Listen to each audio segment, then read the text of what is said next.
경제와 정의를 다 잡는 KBS 홍사훈 기자. 경제 정보를 이렇게 재미있게 알려드리는 프로그램은 홍사훈의 경제쇼 플러스뿐입니다. 네, 안녕하십니까. 홍사훈의 경제쇼 플러스, 저는 경제와 정의를 다잡는 홍반장 KBS 기자 홍사훈입니다. 주요 경제기관들이 올해 우리나라 경제 성장률 전망치를 다 낮춘 가운데 최근 ADB, 이 아시아개발은행에서도 한국 성장률이 예상보다 더 떨어질 것이란 그런 전망 내놓았습니다. 하지만 정부는 올 하반기에는 경기 반등을 기대하고 있습니다. 하반기 우리 경제의 변수 가운데 부정적인 것과 또 긍정적인 것은 어떤 것이 있을지 좀 분석해 보겠습니다. 김영익 서강대 경제대학원 교수 나오셨습니다. 안녕하세요. 네, 안녕하십니까. 그리고 경제쇼 플러스의 분위기 요정과 네. 겸 질문 요정 오윤혜 씨 나오셨고요. 네, 안녕하세요. 반갑습니다. 저 질문 요정 안 할래요.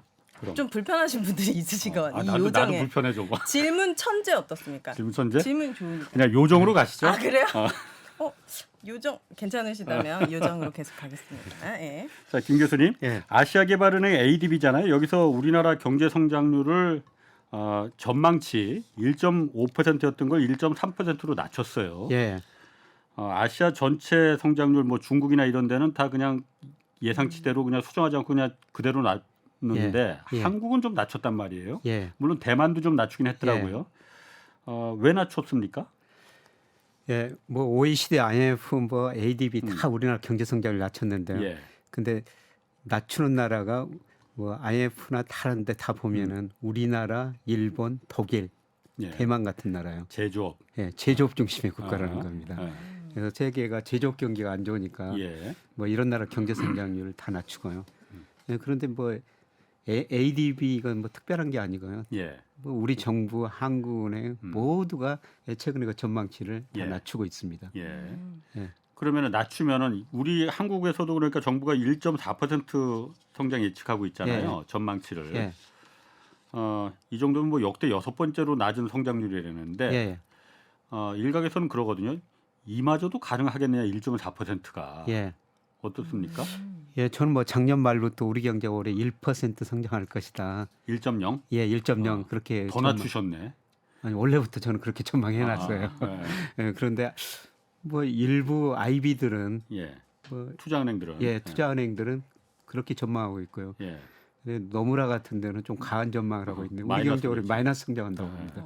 예, 그거는 뭐 제가 보기에는 전혀 틀린 전망일 것 같고요. 노무라가 어디예요? 일본 노무라. 아, 네. 일본의 가장 큰 금융 그룹 중에 하나입니다. 노무라가요? 예, 예. 네. 예, 거기는 굉장히 우리 경제에서 그렇게 마이너스라고. 비관적으로 전망해놨는데 뭐 그거는 제가 틀렸 거로 보고 있고요. 예. 예, 그런데 과연 이걸 1.4% 성장할 것인가? 예. 예, 우리가 경제가 성장하려면 우리 가계가 소비를 해야 되고 기업이 투자해야 되고 정부가 돈을 써야 되고 수출이 돼야 되거든요. 네. 예, 그런데 우리 1분기에는 가계가 소비를 좀 했어요. 예. 예, 그래서 지난 분기 대비 0.3% 성장했는데요. 근데 요새 이야기하는 것처럼 가계 부채가 많기 때문에 예. 가계 소비가 계속 늘어날 수는 없고요. 음. 예, 그다음에 기업들이 투자를 좀 해줘야 되는데 별로 안 하고 있습니다. 미래가 불확실하다. 그래서 지난 그 3월 한국은행 자금순환표 보니까 우리 기업들이 가지고 있는 현금성 자산이 909조 원이나 됩니다. 많은 겁니까? 엄청 많은 엄청 거죠. 많은 거지. 예. 909조 원인데 아니, 9조 그러니까 원다니. 상대적으로 비교했을 때 예. 과거랑 비교했을 때 현금 쌓아놓은 예, 비율이. 계속 그 늘어나고 있습니다. 네. 예, 그만큼 투자를 안 하고 있다는 거고요. 네. 예, 그다음에 아직까지는 수출이 10% 이상 감소하고 있어요. 예. 그러면 이런 상황에서 우리 정부가 돈을 좀 써야지 경제 성장이 올라가거든요. 정부가요? 예. 재정이 재정 다들 안 쓰니까 예. 누구는 좀 써줘야지. 정부밖에 여력이 없지. 예, 근데 이번 정부에서는 돈 계속 추경도 편성 안 하겠다. 예. 돈 좀 아껴 쓰겠다. 예. 네. 예, 그런 식으로 나가지 않습니까? 음. 지난 정부가 돈을 너무 많이 썼다. 음. 뭐 이거에 너무 그 반대되는 생각을 하는 거예요. 지난 정부는 돈을 많이 썼으니까 우리는 좀 우리는 아끼자. 아끼자. 네. 그 왠지 그렇게 들으면 맞을 것 같은데 왠지 국고가 많이 없을 것 같은 느낌. 일반 가게는 그런데 네. 가게는 빚지면 안 되고 아껴 써야 되잖아요. 네. 정부는 사실 그거 좀 다르거든. 그러니까. 아. 근데 우리나라 지금 기업 부채가 GDP 대비 120% 정도 됩니다. 세계에서 가장 높은 나라 중에 한 나라고 중국 다음으로요. 부채가요? 가계 부채가? 기업 부채. 기업 부채. 기업 부채가. 그다음에 가계 부채도 한 105% 정도 예. 돼요. 네. 가계 기업이 세계에서 부채가 제일 높은 쪽에 속하거든요. 이렇게 부채가 높으니까 가계도 소비 별로 못하고 기업도 별로 투자를 못하죠. 국가 부채 수준 국가 부채는 한 50%로 세계에서 가장 낮은 쪽이에요. 아 부채가 별로 없는 편에 우리 속한다고요? 정부가. 그렇지. 아 그럼 돈을 좀 풀면 돼. 그래서 우리 네. 정부가 돈을 좀 써야 되는데요. 그 왜 안 푸는 거예요? 아니 그래서 전임 정부가 많이 풀었으니까 우리는 안 푼다. 상대적으로. 내가 그 다 알 리는 없지 내가요. 근데 요새 보면 참 뭔가 이상하죠. 이유가 있을 것 같은데. 과거에서는 그 정부 여당이 추경 예산 편성한다고 그러면 야당이 반대를 했어요. 그렇죠. 아. 근데 요새 보니까 거꾸로요. 야당은 추경 예산 편성하자고 그러고 아. 정부는 절대 없다고 그러고. 이 경제는 세계의 이런 흐름이고 전문가들의 얘기인데 이게 왜 정쟁의 그 요소가 되는 겁니까? 그러게 말이에요. 저한테 물어보시는 겁니까? 이해를 못 하겠어. 이건 좀 이해가 안 되는데. 그럼 만약에 이렇게 계속 악순환이 반복되면 예. 이 국민들이 느낄 수 있는 피해는 뭐가 있습니까? 예, 그런데 뭐 내년에는 우리 경제가 좀 회복될 겁니다. 대부분 2% 이상 전망하는데요. 예, 그런데 2%도 굉장히 낮은 성장이에요. 가장 중요한 거는 우리 잠재 성장률이라고 그러는데요. 이건 우리 경제가 성장할 수 있는 능력이에요. 80년대는 10% 성장했습니다. 네. 지금은 2% 안팎으로 떨어진 거거든요. 뭐 경제 성장률이 떨어진다는 거는 우선 그 차별화가 심화되는 거예요. 양극화? 예, 양극화가. 네. 경제가 뭐 9% 10% 성장할 때는 경제 규모 파이가 커졌기 때문에요. 같이 성장할 수가 있었죠. 그런데 갈수록 커지는 규모가 줄어들고 작으니까. 있거든요. 그걸 나눠 가져야 돼요. 그래서 경쟁력 있는 기업은 더 많이 가져가고 그렇겠다. 경쟁력 없는 기업은 네. 시장에서 퇴출되면서 네. 차별화가 심화되죠. 그래서 잠재 성장률이 이게 떨어진다는 건 또 무슨 의미냐면요. 네. 우리가 좋은 일자리가 줄어들고 있다는 겁니다. 어. 그래서 좋은 일자리라는 것은 네, 뭐예요? 회사 들어가지고 예를 들어서 뭐 우리 삼성전자, 포스코, 현대차 뭐 이런 큰 기업 들어가지고 임금 안정적으로 받고 열심히 일하는 게 좋은 일자리거든요. 그쵸. 그런데 갈수록 성장률이 떨어지니까요. 그런 제조업에서 일자리를 계속 줄이고 있습니다.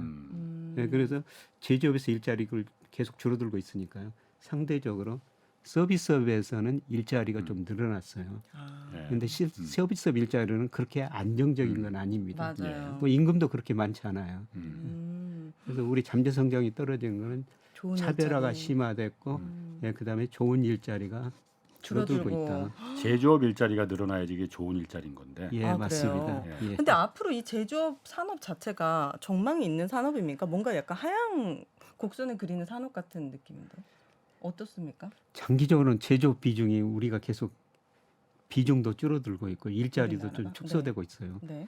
그다음에 거기다가 또 로봇이 일을 많이 해주거든요. 그러니까요. 예. 이걸 네. 대체할 만한 뭔가 나타나야 그렇죠. 될것 제가 같아요. 얼마 전에 저 포항 울산에 있는 공장 가봤더니요. 거의 다 사람들이 별로 없어요. 기계가 전부 다 하니까. 기계 로봇이 일하더라고요.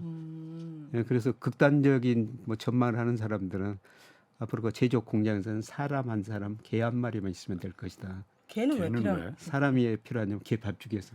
개는 자기 밥 주는 주인이 졸다가 기계에 다치지 않을까. 그만큼 앞으로 예, 아, 로봇이 그래요? 일을 해준다는 겁니다. 아 그래요. 예, 그래서 제조업 비중도 전체적으로 줄어들고 있는데다가 또 로봇이 일을 많이 해주니까 우리 좋은 일자리가 예, 계속 안정적인 일자리가 줄어들고 있는 거죠. 그렇구나. 아니 김 교수님, 예. 제가 아까 얘기 듣다 보니까는 이 의문이 갑자기 드네요. 어쨌든 기업들도 지금 투자를 안 한다는 거잖아요. 예, 근데 정부가 지금 기업들 투자하라고 예, 법인세 깎아주고 예. 그랬잖아요. 예. 그런데도 투자 안 하고 지금 그 사내 유보 기업 내부에 쌓아두는 돈은 지금 900조가 넘게 지금 예. 증가했다는 거잖아요. 그러면 법인세를 깎아준 게 아무 효과가 없는 거 아니에요? 그래서 이번 정부 정치 방향은 어떤 게 규제 안 하고 법인세 인하하죠. 기업 투자를 유도하겠다. 그런데 아직도 투자가 지금 전체적으로 마이너스거든요. 물론 일부 기업들은 그 투자를 하죠. 예. 예, 그런데 제가 뭐 대기업 사회이사 같은 것도 한 6년 동안 해봤는데, 오 진짜요? 예. 네. 예, 그런데 기업들이 돈이 보이면요, 예. 정부가 뭐라고 하든 그렇지. 누가 뭐라고 하든 투자를 합니다. 하지. 그런데 지금 뭐가 안 보이기 때문에 예. 투자를 지금 별로 못 하고 있는 거예요. 아. 그래서 한국은행 이거 기업 경기 실사지수라고 매월 발표하는데요. 우리 소비자 심리 지수는 좀 개선됐어요. 예. 근데 기업 경기 실사지수는 굉장히 낮은 수준이거든요. 예. 왜 이렇게 낮느냐? 첫 번째 대답이 미래에 대한 불확실성이에요. 예. 그러니까 뭐가 잘 안 보인다는 거죠. 그게 그래서 기업의 특성 때문에 그런 거예요? 그 기업이 주력으로 하고 있는 산업이 예. 미래 산업의 먹거리가 아니라서 그런 거예요? 아니면은 전체적으로 전 세계 경기가 불황이라서 전 세계 경기가 우선 안 좋다는 거고요. 네. 물론 일부 지금 2차 전지나 뭐 일부 산업들은 엄청 뭐, 잘 나가잖아요. 네, 막 네. 에코 그쪽으로는 프로그램 투자가 많이 난리 늘어나죠. 났잖아요. 네. 근데 전체적으로는 투자가 감소하고 있다는 겁니다. 뭐 일부 그 산업 간 차이도 이제 크죠. 산업 간의 예. 차이. 그러니까 법인세 깎아준다고 해서 투자하는 거 아니더라. 그치, 예. 그치. 그럼 사실 아까 그 900조 넘게 지금 유보로다가 시키고 그러면은 옛날에는 그 너무 많이 쌓아두면은 투자 안 하고 그냥 그 쌓아두면은 환류세제라고 해서 그거 과세하고 그랬었잖아요. 지금 그것도 없애버렸잖아요. 그렇죠. 그게 이제 박근혜 전 정부 정부 때, 때 예. 기업소득 한류세제라고 있죠. 네. 그 기업소득 한류세제라고 뭐냐면요. 네. 이제 국민소득이 생기면은 가계 기업 정부가 나눠 가졌거든요. 근데 그동안 보니까 기업 몫은 커졌고 그렇지. 가계 몫은 상대적으로 줄어들었죠. 낮아졌어요. 네. 그래서 기업 소득을 가계 소득으로 한류시켜야 되겠다. 그래서 기업들한테 임금 올려달라, 고용 투자 늘려달라. 예. 그것도 안 하려면은 세금. 배당금이나 더 늘려달라. 그거 안 하면 세금 더 물리겠다. 그렇죠. 네. 예, 그게 기업 소득 한류세제였었거든요. 네. 근데 그게 없어졌습니까? 그게 3년 동안 한시적으로 한 거였어요. 어떤 효과가 있었습니까? 그렇게 했더니. 그 뒤로요. 네. 한 가지 크게 변한 거는 우리 기업들이 배당금을 좀 늘렸다. 늘렸어요. 그러니까 우리 배당 성향이라는 게 기업 순이익 중에서 배당금을 얼마 주느냐. 그 이전까지는 한 17% 정도 배당금을 줬거든요. 네. 순이익 중에서. 네. 근데 그 이후로요. 30%가 평균적으로 넘었고요. 오. 뭐 일부 기업들은 뭐 40%도 주거든요. 그래요. 그래서 주가가 그런 기업들 주가가 많이 올라간 거예요. 그렇네요. 물론 투자나 고용을 늘리는 것보다는 배당을 늘리는 게 기업 입장에서는 이게 기업. 더 낫겠다라고 판단을 했고 예. 사실 그 원래 환류세제 측면 원래 목적에는 약간 좀 그 부합하지 않는 면도 있지만은 예. 그나마 그래도 배당이라도 늘린 거는 긍정적인 면이 있는 거잖아요. 그렇죠. 예. 그런데 그거 왜 계속 하지 않고 3년만 딱 하고 그냥 없애버렸을까? 그렇죠. 기업들이 그건 하도 그냥 그 난리쳐서 난리를 쳤나? 그랬을까? 그랬을 가능성이 크네. 아, 그러니까요. 아마, 예, 기업 측면에서는 어. 어, 어. 좀 많은 좀 불만이 나왔을 이거 뭐 공산당이냐? 이거 뭐 우리가 번 돈 왜 다 이거 쌓아둔다고 그 뺏어가느냐? 예. 이렇게 했을 가능성이 있죠. 예, 뭐 그런 측면은 기업의 뭐 기업 네. 경영 단체들 많이 있지 않습니까? 예. 네. 자 그러면은 어쨌든 성장률 얘기하다가 지금 거기까지 갔는데 네. 성장률 그러니까 우리가 낮게 보는 이유 중에 하나가 한국을 좀 이 성장률을 더 계속 낮추는 이유가 한국 경제 문제가 있기 때문에라고 예. 보는 거잖아요. 예. 그 중에 늘 우리가 말하는 게 가계부채, 예. 부동산 PF 예. 이 늘 얘기합니다. 예. 일단 가계부채 예. 뭐 이게 거의 우리가 원탑이잖아요. 예. 전 세계. 예. 이게 그 문제 없이 원만하게 지나갈 가능성은 없는 겁니까? 이거 문제를 일으키지 않을 가능성은 없는 거예요? 제가 생각하는 가계 부채가 많다고 급격한 이기는 오는 건 아닌 것 같아요. 예. 근데 가계 부채가 많으면은 우리가 은행에 빌린 돈 원금 갚아야 되죠. 예. 이자 갚아야 되죠. 돈 쓸 돈이 없잖아요. 쓸 돈이 없죠. 예. 그래서 우리가 하고 한 달에 100만 원 벌면요. 약 40만 원 정도는 원리금 사가는 데 쓰거든요. 네. 100만 원 중에 40만 원은 40%. 예. 그럼 뭐 먹고 살아 그러면? 그러니까 60만 원 쓰니까 소비가 줄어들 수밖에 없죠. 저축도 못 하고 저축. 그래서 우리 가계 부채가 2001년, 2002년 그때 급증해 버렸거든요. 예. 그런데 그 이후로 가계가 급증하니까요. 우리 GDP 성장률보다는 소비 증가율이 계속 낮습니다. 아, 가계 부채가 많으니까 우리 가계가 소비할 능력이 여력이 별로 없다 없죠. 이거죠. 예, 그래서 우리 성장률이 소비 중심으로 떨어진 거예요. 예. 그래서 가계 부채가 많으니까 소비를 못 하기 때문에 우리 경제 성장이 떨어지는데요. 예.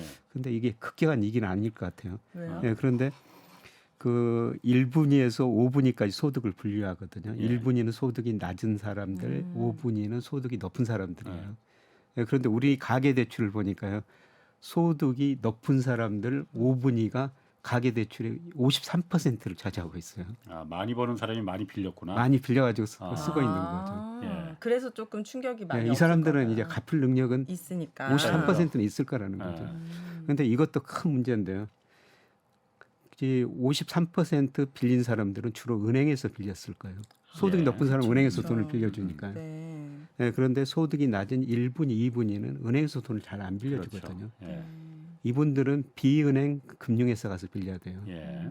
요새 저축은행, 뭐 신협, 그다음에 새마을금고 아. 거기 분 은행 금리보다 훨씬 더 대출 금리가 높거든요. 그렇죠. 그렇구나. 네. 그러니까 어려운 사람들은 네. 사실 어려운 사람들이 좀 싸게 금리를 맞아요. 빌려가지고 써야 되는데 네. 어려운 사람은 더 높은 그렇죠. 금리로 네. 돈을 빌려 쓰고 있는 거예요. 네.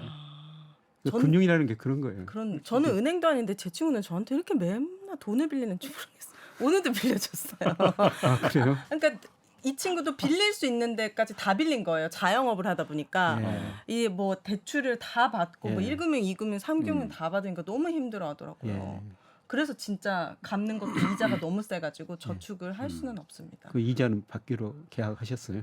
손모가지 이제 걷는 걸로 안 가면 사적인 얘기 그만하시고. 네. 그 정도로 힘들다. 제 친구 어. 자영업자예요. 엄청 힘들어요.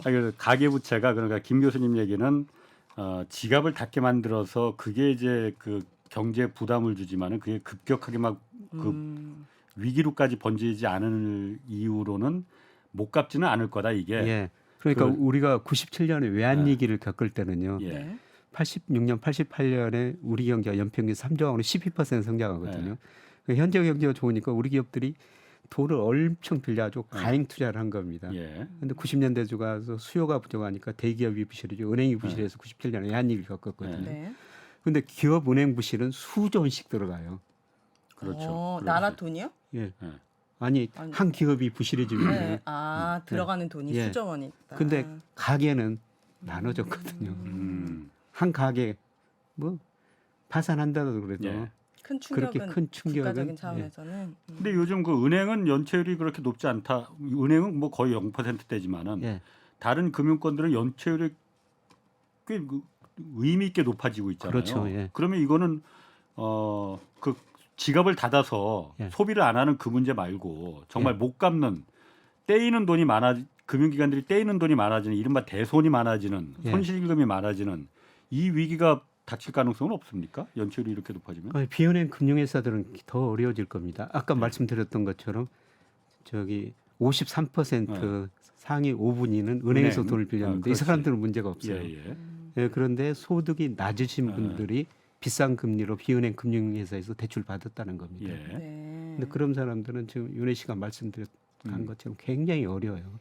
이런 거는 국가적인 차원에서 이게 금액을 막 무한대로 빌려줄 수는 없지만 네. 한도를 정해서 낮은 금리로 좀 빌려줄 수 있게끔 정책적으로 편할 수는 없는 겁니까? 일부는 그렇죠. 뭐 청년들한테 뭐 저금리 대출 그거는 그 규모가 그렇게 크지 않고요. 크지가 않아서. 예. 그런데 지난번에 그 긴급 생계비 지원 대출이라고 정부가 정책자금으로 예. 정책금으로 빌려줬잖아요. 예. 1인당 100만 원씩 해서 예. 소득 하위 예. 가장 낮은 10% 예. 상대로 해서. 예. 네. 근데 그때 이자가 연이자가 15.9%로 빌려줬어요. 그래서 15.9%요? 그러니까 100만 원 꼴랑 빌려주면서 그래서 정부가 그야말로 서민 극빈층을 상대로 지금 사채놀이 하는 거냐 뭐 이 와. 비난도 많이 받긴 받았었거든요. 예. 이게 외국은 진짜 궁금한데 소득이 높아서 신용이 높은 거 말고 잘 갚으면은 예. 이 사람이 신용이 높아져서 돈을 좀 잘 빌릴 수 있는 구조입니까? 예. 외국은 그렇습니까? 미국 같은 데는 정말 신용을 중시하는 나라죠. 네, 그 예. 신용을 따지는 게 신용을 소득입니까? 따져야죠. 아니면 잘 갚는 그 소득도 보고요. 사람, 네, 예, 그동안 그 간행 잘 돈 빌리고 갚았는지. 갚았는가, 예, 연체가 없었는가, 네. 예, 이런 걸 또 그 기록에 남으니까요. 예, 그런 걸 보고 판단하죠. 그 어쨌든 가계 부채가 GDP의 지금 100%가 넘어가는 수준이니까 예. 이게 줄어들질 않잖아요. 예, 그러니까 이걸 어떻게든 그 한국은행 총재도 이거 80%까지 줄여야 된다라고 얘기를 했잖아요. 그런데 4월까지 3월까지 좀 가계 부채가 좀 줄었습니다. 줄어들었어요. 계속 예. 좀 줄어들어서 예. 실제로. 예. 그러다가 4월부터 무섭게 지금 늘고 있거든요. 예, 다시. 예. 6월 달에는 엄청 늘었습니다. 예, 그래요? 6월 달은 많이 무슨 일이 늘었어요. 특히 있었지? 주택담보대출이 7조 원까지 늘어났어요. 이게 예. 3년 4개월 만에 역대 최대로 3년 4개월 만에 최대로 늘어났거든요. 예, 줄어도 시원찮을 판에 지금 예, 계속 늘어나잖아요. 근데 이거는 제가 봤을 때는 무식한 제가 봤을 때는 정부가 오히려 가계부채를 더 늘리는 빚을 내게 만드는 그런 정책을 계속 내고 있잖아요. 예. 정부는 왜 계속 빚을 더 늘리려고 하는 거예요? 그러면은? 글쎄 의도적이는 아닌 것 같습니다만은, 어, 예, 그 가계 대출은 거의 그 집값의 영향을 참 많이 받더라고요. 네. 예, 최근에 그 집값이 급락했다가 오르고 있지 않습니까? 일부에서는 이제 상승 추세로 전환됐다. 뭐 이런 전망까지도 나오고 있거든요. 네. 예. 그러니까 집값이 오른다고 그러니까 또 사. 집 오신 분들은 이때가 그동안 기회죠. 참 집이 없어요. 집값 오르는 거 보니까 굉장히 박탈감 힘들었거든요. 있거든요. 박탈감 느꼈는데 집값이 또 오른다고 그러니까 예. 이때. 야 이때 사야 되겠구나. 뭐 그런 생각 때문에 주택담보대출 이런 것들이 좀 많이 늘어나는 것 같습니다. 정부는 그럼 그 부동산 집값이 국토부 장관은 집값 계속 내려가야 된다고 말하잖아요. 예, 정부도 집값 지금 오르는 거 지금 생각할 때가 아니다. 뭐 예. 더 내려가야 된다. 지금 말은 그렇게 하는데 왜 그 정책은 왜 거꾸로 봅니까 그러면은? 여기 정부 관계자가 아니거든요, 이분이. 아니셨어? 네, 죄송합니다. 제가 착각했어, 내가. 사과드립니다. 아이고 고맙습니다. 이렇게. 네. 그 정부에 가서 따지세요. 원희룡 장관님 한번 모셔가지고 말과 정책이 거꾸로 가니까 어느 방향을 보고 믿어야 될지. 국토부 장관은 계속 이거 집값 너무 높습니다 하는데 뭔가 대출은 너무 그러니까 조장하는 근데 느낌이고. 그게 저 은행의 형태인 것 같아요. 은행의 예. 형태. 왜냐하면요. 예. 작년에 은행이 금리를 5% 줬지 않습니까? 네. 예금 금리. 예금 금리. 지금은 물론 3.5% 떨어졌지만 5% 주니까요. 돈이 굉장히 많이 은행으로 몰려들어 그렇지. 버렸습니다. 예. 예. 저 같은 사람도 그 주식 좋아하는 사람, 저 같은 사람도 작년에 5% 은행 예금 들었다니까요. 네. 그러니까 은행으로 돈이 많이 몰리는데 은행은 그 돈을 운용해 가지고 그렇지. 다시 그 예금한 사람한테 내줘야 되지 예. 않습니까? 예. 그러려면 대출해 줄 수밖에 없죠, 은행이. 아. 근데 기업들은 지금 대기업들은 909조 현금성장으로 돈을 별로 안 쓰고 있고 아. 그다음에 중소기업들 굉장히 어려운데 은행이 중소기업한테 돈 안 빌려줘요. 그렇죠. 진짜. 그러면 상대적으로 담보가 있는 아. 가게한테 주택을 담보로 은행이 돈을 빌려주는 겁니다. 이거는 정부 정책보다 은행으로 돈이 들어오기 때문에 예. 은행은 그 돈을 어쩔 수 없이 운용하는 측면에서 가계대출 좀 늘린 것 같아요. 그럼 지금 은행이 그럼 정부를 움직이고 있는 거예요? 장관님이 아니시라고요. 네. 어. 근데 이게 어쨌든 반복되면 우리나라 가계부채가 지금 세계 아주 상위권인데 더 늘어나니까 위험하다는 말씀이신 예, 거죠? 그렇습니다. 우리 가계부채가 GDP 105%, 뭐 세계 거의 3위 정도 돼요. 뭐 우리보다 높은 나라가 몇 국에 몇 가나 있긴 있습니다만 너무 높아요. 네. 예, 그런데 이게 가계부채를 줄이려면요, 가계부채가 줄어들든지 분모에 있는 GDP 소득이 늘어나야 맞아요. 되거든요. 소득이 늘어나면 되죠. 소득이 늘어나는 게 가장 바람직스럽죠. 예. 예, 그러려면 우리 경제 성장률, 잠재 성장을 올려야 되거든요. 예. 근데 지금 올릴 방안이 별로 없죠. 그래요? 그래서 우리가 젊은이들이요, 이제 애플 같은 회사를 하나 만들었으면 좋겠어요. 네. 그 애플 같은 애플이 그 시가총액이 최근에 3조 달러가 됐거든요. 예. 우리 GDP가 1조 7천억 달러밖에 안 돼요. 우리나라 경쟁 그런 기업 그 구조 사회에서 창업이 예. 클 수 있습니까? 큰 대기업이 막 먹으려고 달려들지 않습니까? 예, 어떻습니까? 그런 것을 그 우리가 좀 정부가 제도 좀 해야 되죠. 특허를 안전히 잘 보호해주고 그런 기술 같으면 또 적극적으로 지원해주고 금융회사들도 돈 모아가지고 지원해주는 그런 시스템이 있으면 되는데 우리나라는 아직 그 정도는 없으니까 아닐 것 지금 같습니다. 애플에 인재들은 많은데 네. 못 만드는 거예요. 그런 구조 그러니까 환경 때문에. 그런 부분이 경제쇼에 나오는 많은 패널들도 지금 방법은 유일하게 딱 하나다 그거. 예. 분모인 소득을 늘리는 거는 예. 혁신을 해서 예. 산업의 혁신을 일으켜서 그런 혁신 산업을 통해서 성장을 일으켜서 젊은이들이 거기서 일하고 예. 거기서 돈을 벌고 예. 그야말로 그 크게 성공하는 예. 그런 모델들이 좀 나와줘야 되는데 맞아요. 정부의 정책은 오로지 그야말로 부동산으로 그러면 예. 언제적 부동산인데 아직까지도 거기에 목을 매서 예. 부동산으로다가 이 경제를 살리려는 예. 거기에 왜 목을 매려고 하는 건지 예. 그게 나락으로 가는 지름길인데 그 정책을 갖다 다 산업과 기업의 혁신을 갖다가 이끌어주는 예. 그걸 해도 지금 부족할 판인데 예. 맞습니다. 윤혜 씨 말대로 지금 현장에서는 기업 산업 혁신 현장에서는 아직도 여전히 마찬가지로 혁신이 일어날 수 없습니다. 예. 대기업들이 예. 자기들의 파이가 줄어드는데 예. 혁신을 맞아요. 하려고 하는 기업들은 다 어떻게든 죽이거든요. 예. 예. 정부가 그거 해야 될 일은 지금 그거잖아요. 예. 그게 바로 정부가 해야 될 그렇죠. 혁신이잖아요. 예. 근데 그렇지. 이게 진보든 보수든 그 당을 떠나서 이런 혁신은 잘 일어나기 힘든 것 같은데 그러지 그러니까 않습니까? 자본이 절대 권력이 되다 보니까 아까 말씀하신 대로 은행이 지금 정부를 그 흔들었다는 말과 같이 이미 과거에 어떤 대통령이 그렇게 말했잖아요. 이미 권력은 자본으로 넘어갔더라. 정치 권력에서. 예. 그러면 더 혁신이 일어나기 힘든 거 아닙니까? 아니 그러니까 그게 바로 정부의 용기지. 용기. 정부가 그만큼 용기가 그만큼, 있어야만이 예. 그 반대 세력을 예. 기득권 세력을 뚫고 나갈 용기가 있느냐 없느냐. 예. 이게 착취적인 정부가 될 수 있고 포용적인 정부가 될 수가 있는 거예요. 지금 정부는 용기는 엄청난 것 같은데 이제 대상이 좀 달라서 그렇지만 네. 네. 아무튼 이런 상황에서 그럼 국민들이 할 수 있는 노력은 예. 그 뭐 주식 시장이 그래도 앞으로 어떻게 전망하십니까? 뭐 저희가 올해 주가 전망하면서 한 뭐 5월까지는 괜찮다. 6월, 8월에는 조금 조정을 맞아요, 받게 맞아요. 될 거다. 리스크 관리 좀 하시는 게 좋다. 음. 그러나 뭐 4분기 내년 상반기까지는 저는 좋으리라고 보고 있거든요. 어떤 이유 때문이죠? 지금 경기는 나쁘지만요. 이 또 경기에 선반기. 선행하는 선행지수라는 게 있어요. 네, 선행지수. 예, 그런데 OECD에서 각국의 선행지수를 발표하는데요. 최근에 6월께 발표됐는데 우리나라 선행지수가 지난 2월이 저점이 나왔습니다. 지난 2월이. 예, 그 선행지수가 2021년 5월에 정점을 쳤거든요. 예, 그때 우리 주가가 3,300이 넘었을 때였어요. 와우. 예, 그런데 선행지수 떨어지고 우리 경기 나빠지고 코스피가 2,135까지 떨어졌는데요. 근데 올 2월에 그 저점이 나왔어요. 뭐 지금은 어렵지만은 아마 4분기 내년 가서는 경기가 좀 회복될 거라는 겁니다. 네. 근데 우리 주식시장을 보면요, 뭐 주가는 때로는 거품, 역거품 발생하지만은 상당히 똑똑하거든요. 그런데 우리 상반기 우리 코스피가 지수가 한 15% 올랐는데요. 네. 전기전자 업종, 운수장비 업종, 예를 들어 삼성전자 대표적으로 현대차인가죠. 이런 업종 주가 지수는 30% 이상 올라버렸어요. 오, 네. 이런 전기전자, 뭐 운수장비가 이런 걸 대표 경기 관련주라는 거거든요. 경기가 회복될 것이다.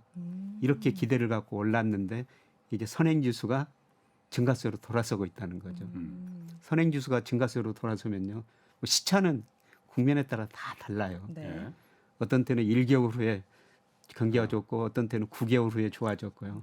네. 시차는 다 다르지만은 일단 선행지수가 증가했다는 거는 앞으로 경기가 좀 개선될 것이다. 예, 그런 긍정적인 측면도 지금 나오고 있습니다. 네. 그 실물에 반영되는 건 시차는 다 다르고. 예, 예. 그러면 언제 좀 아까 2월 달부터 돌아서기 시작했다고 했으니까 지금 한 5달 지났는데 예. 더 아직까지는 안 온 거죠, 그러니까 그 아직까지는 안 왔는데요. 아, 예, 그래도 아. 조금씩은 좀 좋아지는 조짐은 그게 나타나고 있는 것 같습니다. 긍정적인 면으로 본다면 그게 경기 선행 지수가 좀 좋아지더라. 예. 아, 예, 특히 이제 수출이 가장 큰 문제거든요. 예. 우리 GDP에서 수출이 45%를 차지하고 있는데요. 네. 지금 수출 굉장히 어렵죠. 예. 네, 그런데 6월은 일시적이지만 무역 수지가 좀 흑자로 돌아섰어요. 11억 달러 정도. 물론 기저효과 아니 기저효과가 아니고 수출이 늘어나서 수입이 흑자가 된 게 아니고 예, 수입이 줄어들었어요. 수출도 줄어들고 수입이 더 줄어들어서 네. 흑자가 난 거거든요. 네, 그런데 제가 좀 가지고 있는 모델로 전망해 보면요. 예. 4분기에는 흑자 나거든요. 무역 수출도 수지가? 증가세로 돌아서고요. 아, 예. 반도체도 좀 올라갈 가능성이 반도체도 있고. 좀 올라가고. 예. 네. 네, 제가 방금 여기 오기 전에 오전에 그 삼성전자 강의를 하고 왔는데요. 예. 네, 거기 가서 좀 이야기해 보니까 삼성전자 지금 굉장히 어렵거든요. 예. 그렇죠. 이익 엄청나게 줄어들었죠. 예. 네, 그런데 조금씩 좋아지고 있다고 음. 네, 그런 이야기를 하더라고요. 예. 네. 그러니까 우리 경제가 최악의 상황에서는 조금씩 선행지수가 증가하면서 예. 조금씩 벗어나고 있는 것 같습니다. 그렇다고 뭐 급한 성장은 아니고요. 예. 잘해야 이제 2% 성장이라는 거죠. 구조적으로 우리가 저성장 국면에 들었었으니까. 그러나 최악의 상황은 수출부터 서서히 벗어나고 있더라. 그 구조적 저성장이라는 말이 저는 이게 되게 무서운데 예. 왜냐면 이제 저희 아이들도 우리의 미래 세대들도 우리나라에서 먹고 살아려면 예, 예.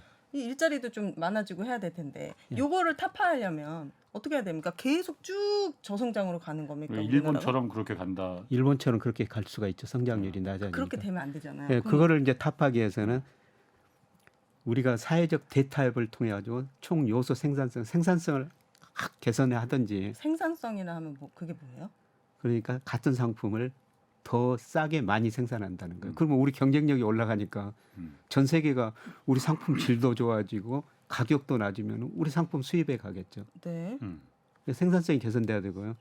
예, 그다음에 우리가 그동안 사실 모방 경제였었어요. 그렇지. 따라한다고. 예. 우리가 저 미국 같은 데서 만들어 놓으면 우리가 정말 빨리 만들어내 가지고 예, 그런 상품을 수출해서 지금까지는 돈 벌었거든요. 근데 다 분해해봐서 더 좋은 거로 이렇게 하나 더 부품 하나 더 꽂아서. 그렇게. 근데 그게 한계가 있다는 겁니다. 그죠, 그죠. 어, 이제 우리가 창조 경제로 가야 된다는 겁니다. 예, 네. 애플 같은 그런 회사를 우리 네. 젊은 분들이 예. 만들어내야 되고 정부가 아까 정부 역할을 말씀하셨습니다만 정부가 그런 걸 적극적으로 지원해야 된다. 창조 경제 많이 들었는데 아주 오래 전부터 제가 귀에 모집할 때 아직도 안 됐습니까? 창조 시작도 안 했습니까? 예, 아직 안 돼요. 아직 돼요. 창조가 안 됐어. 아, 창조가 안 됐습니까? 예, 아직도 안 되고 있어요. 왜냐하면 이거는 미래 세대를 위해서 너무너무 필요한 부분이잖아요. 어. 그 애플이라는 회사가요. 그 좋은 일자리를 한 14만 개 정도 만들어냈습니다. 와, 그렇구나. 그런 회사가 우리나라에서 하나 나와야 된다는 겁니다. 아니 멀리 애플까지 갈 것도 없어요. 예. 그러니까 우리나라에 왜 대만의 TSMC 같은 회사가 태어날 수가 없느냐. 예. 삼성도 물론 그 파운드리 대만 TSMC 같은 똑같은 파운드리 사업을 하잖아요. 예. 근데 절대로는 아니지만은 파운드리에 지금 상대가 안 되잖아요. 예.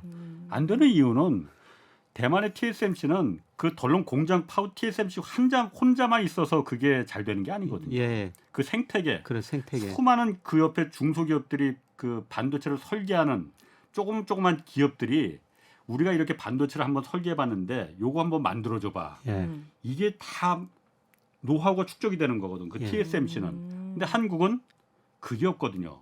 한국의 그 이른바 그 팹리스라고 해서 반도체 설계에서는 전멸하다시피 했습니다. 예, 맞습니다. 이걸 누가 전멸을 시켰겠느냐? 대기업. 대기업들이에요. 예.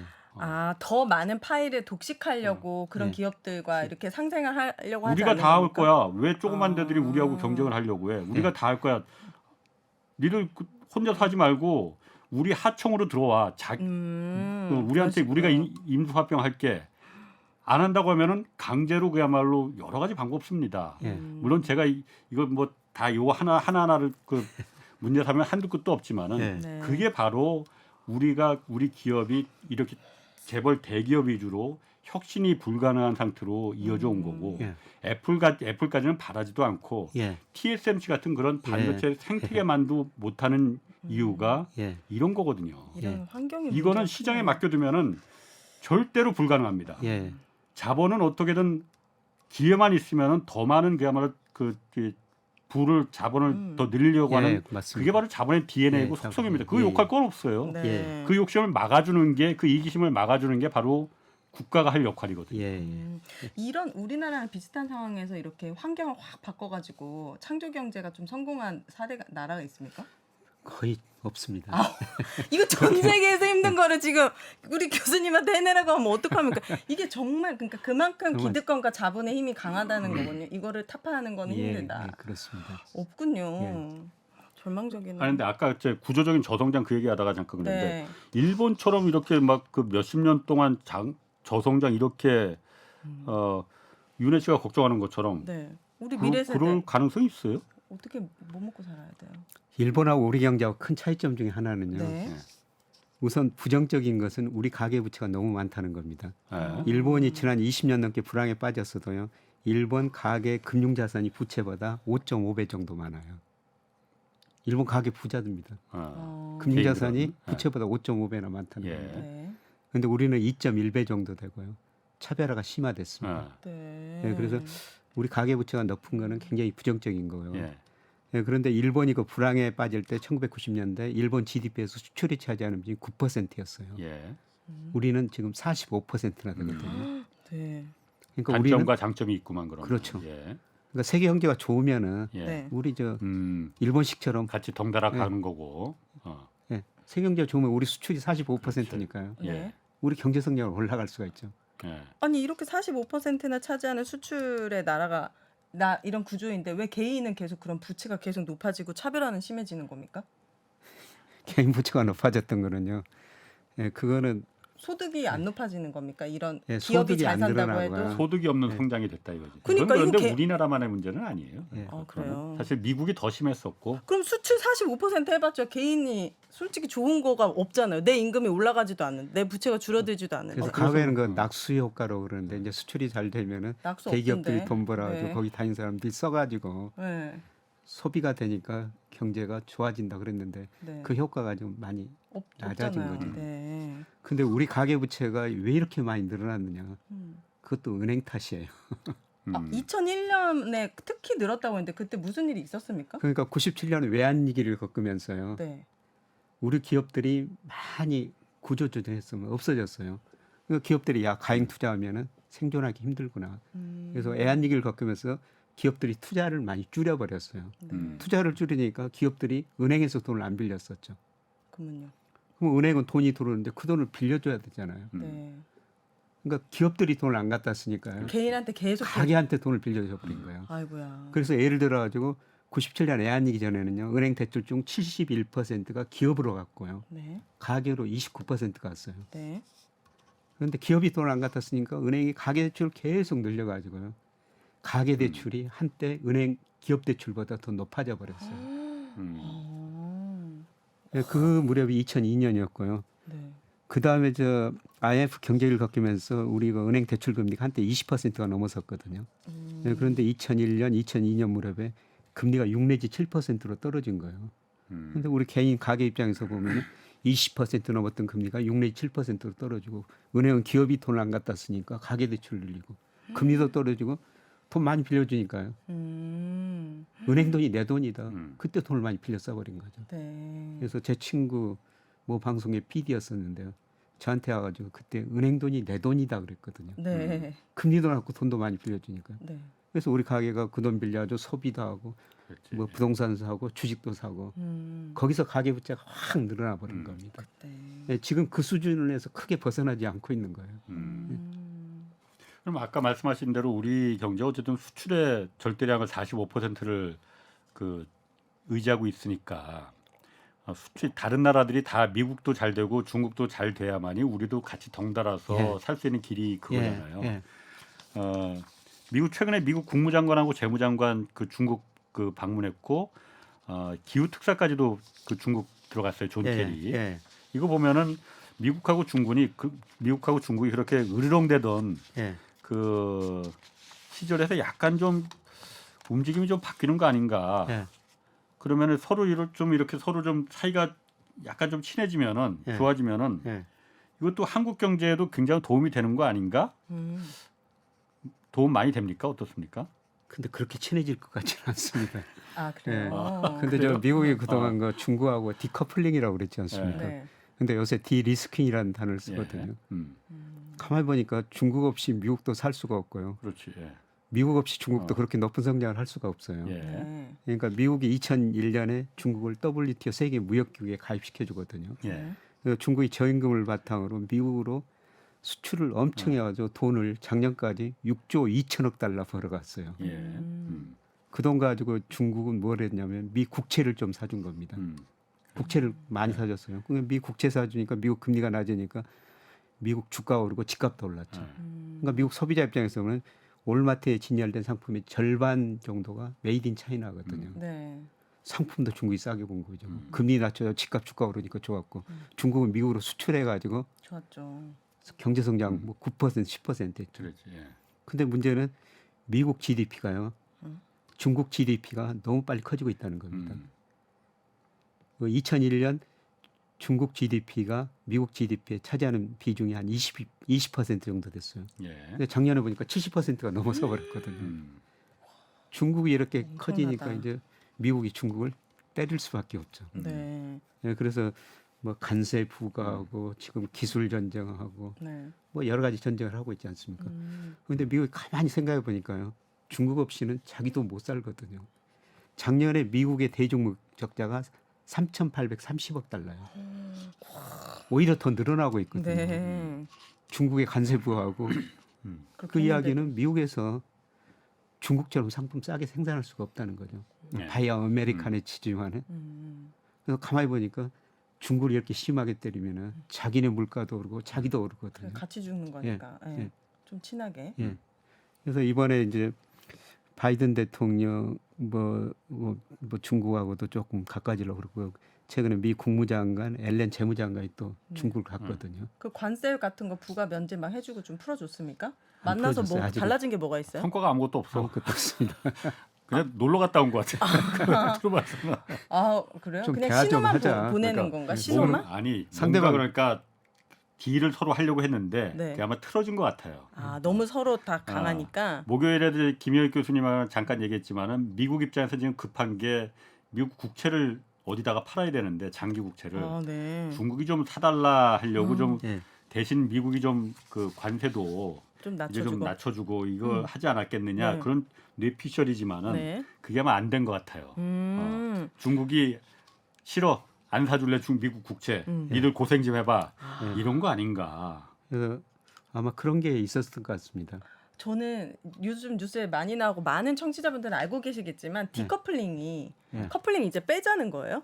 커플링 그렇지. 끼고 있었던 거? 남 이혼하자는 거죠. 그 말 맞아요? 제가 그렇게 축축했거든요. 아 그러면은 디리스킹 이거는 같이 살면서 리스크만 좀 줄이자. 줄이자. 오 이름을 잘 지었네. 바로 커플링 빼자 이거 맞군요. 근데 그럼, 저 홍 네. 기자님 말씀하셨습니다만 중국이 그다음 미국으로 수출해가지고 미 국채를 엄청 사줬어요. 미 국채를 뭐 이렇게 많이 사줬거든요. 중국이 네. 예, 2001년도부터 예, 계속 이렇게 사줬는데요. 네 엄청 많이 사줬네. 지금 많이 줄이고 있어요. 네. 2013년에 한 1조 2,700억 달러 가지고 있다가요. 올 보니까 8,500억 달러로 엄청 줄여버렸어요. 줄어들었네요. 그러니까 미국 입장에서는 지금 정부가 돈을 써야 되고 국채를 발행해야 되는데 중국이 팔고 다른 나라도 별로 안 사가거든요. 그리고 미 연준이라는 데서 지금 물가 때문에 국채를 팔아야 돼요. 그러면 왜 전 세계에서는 이 달러가 엄청나게 그건데 예. 패권이잖아요. 근데 달러 왜 패권이지. 왜 안 사주는 거예요? 미국 경제 국채를? 시대를 경제 전망을 어둡게 하는 거예요? 왜 안 사? 미국이 빚이 너무 많으니까 저거를 감당할 수 있겠느냐라고 의심의 눈길을 이제 보이기 시작하는 그렇죠. 거지. 그러니까 세계 중앙은행이요. 2000년에 뭐 외환을 보유하지 않습니까? 달러, 유로와 금. 뭐 금도 아니, 보유하고 네. 예, 그러는데요. 달러 보유 비중이 2000년에 71%였어요. 2000년에 네. 근데 작년에 보니까 58%로 확 줄였네. 확 줄였어요. 달러에 대해서 의심을 자꾸 하는 거예요. 그렇네. 자꾸 하는 거예요. 저거 믿어도 될까? 저걸 믿어도 될까? 미국 어. 경제 믿어도 될까? 아. 저는 그래서 비트코인도 생겼다고 생각해요. 그러네. 비트코인이 2008년에 생겼거든요. 네. 2008년에 미국에서 금융위기가 왔어요. 저거 달러를 믿어도 될까? 미국 경제를 믿어도 시기가 될까? 참. 그래서 저는 비트코인도 음. 예, 생겼다고 보고 있거든요. 네. 그러니까 어떻든 과거처럼 전 세계가 달러를 그렇게 맹신하면서 예. 할지는 않겠군요. 그러면 아까 그 중국이 예. 어쨌든 계속 미국 국채를 팔아치우긴 하지만은 예. 그래도 여전히 8천억 달러 이상을 갖고 있잖아요. 미국 예, 국채를. 예, 예, 엄청난 양이잖아요. 예. 그게 중국의 국부잖아요. 예. 이렇게 팔아치워서 미국 국채 가격이 자꾸 내려가면은 예. 중국의 국부도 동달아 내려가는 거예요. 줄어들죠. 오. 뭐 살을 내주고 뼈를 취하는 건가? 중국은 왜? 중국 자기들도 이게 불리하다는 걸 알 텐데. 근데 덩샤오핑이 시장을 개방하면서 이런 이야기를 했어요. 창문을 열면은 신선한 공기가 많이 들어오면 파리도 들어온다. 그러니까 이걸 그 국채를 팔았을 때 신선한 공기가 많이 들어오는지 예. 파리가 더 많이 들어오는지 음. 중국이 이걸 따지고 서서히 줄여보고 있습니다.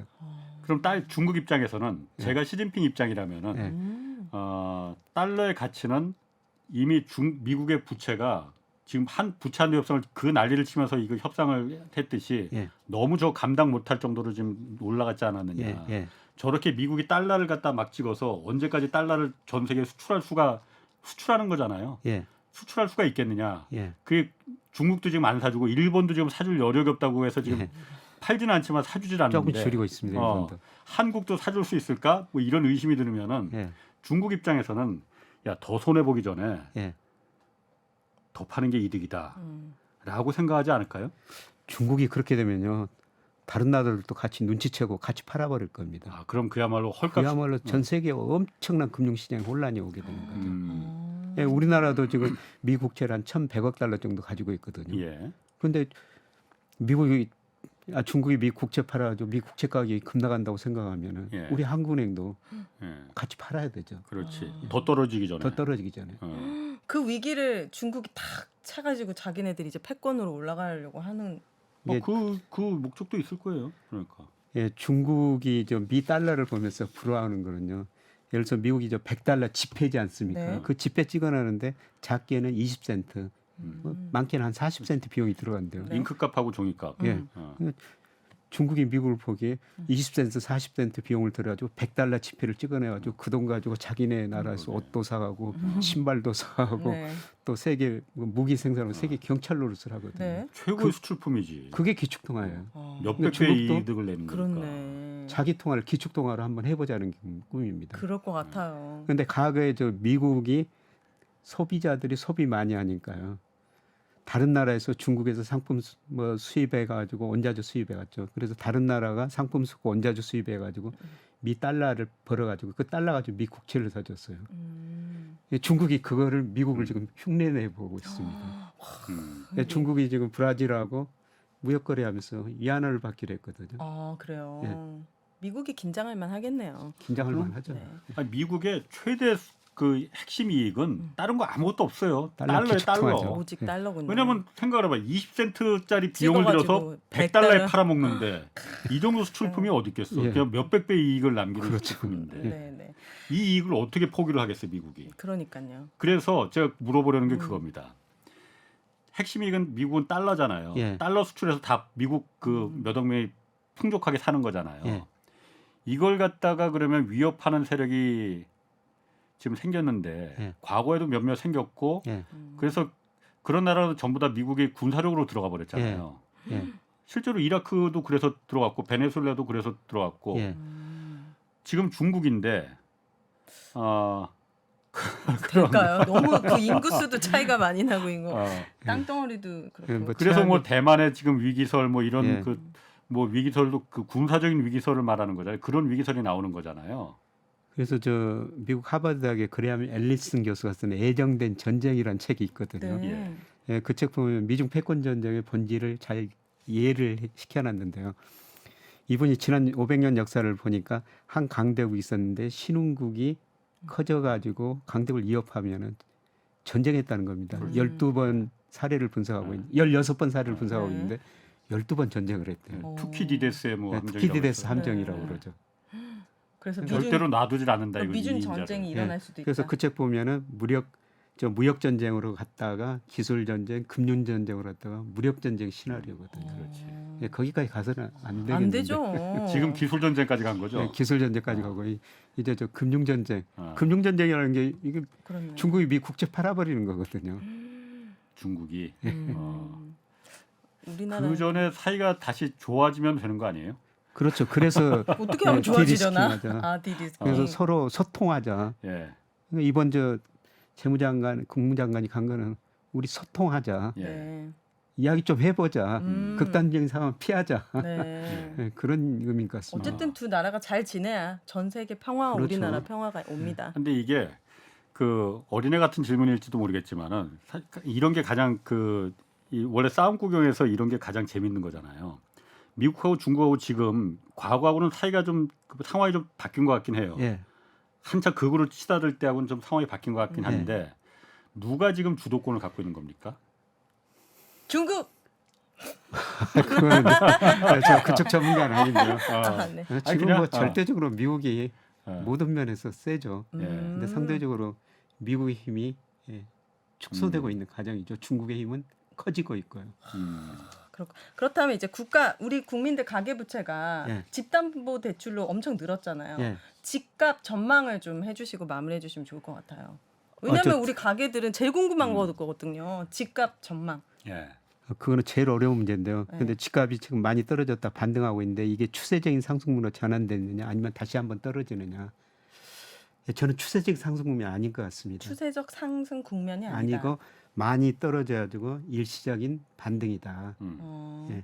제가 뭐 금리 그 다음에 주택가를 결정하는 대출 금액, 뭐 경기 이런 걸 고려하면요 아직 추세적인 상승 국면은 아닙니다. 지금 부동산 심리 많이 개선됐는데요. 네. 저는 내년 상반기까지 다시 한번 음, 이제 급락은 했기 때문에 급락은 없을 거예요. 네. 만만하게 떨어지는 국면이 전개되고 그리고 내년 상반기 저점 치고 올라간다 하더라도 급등은 없을 거로 보고 있습니다. 급등은 없다. 예, 예. 아니 지금 정부가 어쨌든 굉장히 적극적으로 부동산을 밀어주고 있잖아요. 예, 거의 모든 규제를 다 풀어버렸잖아요. 예. 그러면은 그래서 지금 잠깐 반등하는 건가요? 그러면 그게? 예. 근데 제가 뭐 이렇게 자산 가격 이렇게 사이클을 보면서 정부 정책이 방향은 못 바꿉니다. 맞아요. 방향은? 예. 정도만 좀 완화시킨다. 안화시키지. 어쨌든 그럼 지금 집값이 이렇게 반등한 거는 금리 전 세계적인 기준금리가 뭐 내려간 것도 아니고 이른바 방향을 튼 것도 아닌데도 잠깐 올라간 건 시장 금리는 떨어졌죠. 시장 금리가 떨어진 것도 예. 사실 정부가 인위적으로 떨어뜨린 면이 있는 거 아니에요? 아니요, 시장 금리는요. 예. 정부 힘도 있지만은 시장에서 결정돼요. 음. 그러니까 시장 금리가 떨어진 거 우리 경제 성장을 낮아지고 우리 물가 상승률이 작년 뭐 6, 7월에 6% 올라갔다가 예. 지난 6월에 2.7%로 떨어진 거예요. 네. 그래서 아니, 시중은행들의 그 시장금리, 국채금리나 이런 거 말고 예. 예를 들어서 시중은행들의 주택담보대출금리나 이런 거는 그것도 작년 10월이 정점이었어요. 예. 떨어지다가 예. 최근에 잠깐 다시 반등하고 올라가죠. 있거든요. 예. 근데 이게 저희가 생각할 때는 추세적 상승이 아니라 예. 우리 저 경제성의 물가 상승을 고려하면은 다시 떨어질 것이다. 음. 근데 중요한 거는 예. 집값 결정하는 게 금리만이 아니다. 물론 그렇죠. 예. 소득이 중요하죠. 소득이 중요하다. 예. 예, 그런데 소득이 그렇게 안 늘어난다는 겁니다. 그러니까 누군가는 사줄 사람이 소득이 있어서 사줄 사람이 있어야지 그 집값을 비싼 집값을 떠받쳐 줄 텐데 예, 사줄 여력이 없는데 누가 집을 사겠느냐 이 얘기인 거죠. 예, 그렇죠. 예, 지금 이런 상태인 것 같아요. 이제 집값이 이제 떨어지다 오르니까 그동안 집을 팔려고 내는 사람들은 호가를 올리고 있죠. 예. 근데 살려는 사람들은 거기 안 따라오고 그치. 있어요. 더 떨어져야 예, 사겠죠. 그래서 이제 거래가 좀 다시 줄어들 겁니다. 예, 그러면 살려는 사람이 올릴 것인가, 팔려는 사람들이 떨어뜨릴 것인가. 예. 예, 저는 우리 저 소득 같은 거 경제 성장 고려하면요, 팔려는 사람이 한 번 더 내린다. 내린다고 보고 있습니다. 호가를. 예, 호가를. 그러면 정부는 어쨌든 간에 그 지금 부동산 특히 예. 분양이 살아야만이 예. 이 모든 문제가 다 깨끗이 해결된다라고 예. 믿고 있는 것 같은데 예. 분양을 살린다는 건 결국 집값이 올라가야 된다는 얘기잖아요. 그러면은 정부로서 지금 취할 수 있는 남아 있는 카드가 있을지 모르겠습니다. 거의 다 지금 다 쓴 것 같은데 뭐 지금 그 DSR 그것까지도 설마 그럼 정말 나락으로 가자는 얘기인데. 예, 그것만 남아 있죠. 예. 그런데 그럼, 집값이 많이 떨어지면요, 예. 그 우리가 재고가 많으면 그 상품 싸게 팔지 않습니까? 예. 그게 싸게 팔면은 예. 또 살 사람들 수요가 늘어나죠. 맞아요. 지금 그런 가격이- 식으로 해결돼야 되죠. 맞아요, 맞아요. 그러니까 가격이 더 낮아지고 그 미분양 그 가격 많이 낮춰야 돼요. 맞아요. 건설회사들이. 그렇지. 예. 예. 그러니까 사실 그게 시장 경제인데 자유시장 경제가 그거 아닙니까? 예. 그걸 왜 나라에서 사주냐? 높은 분양가의 아파트, 미분양 아파트도 좀 사주고 이러더라고요. 아니 그것뿐만이 아니고 그 기존의 그 정부의 그 규제안이나 이런 것까지 다 풀어주면서 왜 가뜩이나 지금 가계부채가 지금 하늘 끝까지 올라가서 전 세계 원탑인데 더 이걸 늘려서 비싸서 빚내서 전세금 집 싸게 팔아서 전세금 돌려주라는 게 아니고 팔지 말고 싸게 팔지 마라. 정부가 빚내서? 더 빚내게 해줄 그 규제를 풀어줄 테니 예. 빚을 내라. 그리고 또 특례 보금자리론이라고 해서 왜 그걸 갖다 40조 원씩이나 예. 그걸 왜 더 내주게 하는지. 대출 원희룡 국토부 장관은 집값이 내려가야 된다고 하는데 왜 자꾸 집값을 올리는 정책은 거꾸로 나오는 건지 예. 알다가도 모를 일입니다. 대출 상환의 고통을 겪어본 적이 없지 않으실까? 얼마나 힘든지. 자, 오늘 여기까지 하겠습니다. 자, 김영익 서강대 경제대학원 교수 그리고 오윤혜 씨 두 분이었습니다. 고맙습니다. 감사합니다. 고맙습니다. 자, 홍사원의 경제쇼 플러스 오늘 여기서 마치겠습니다.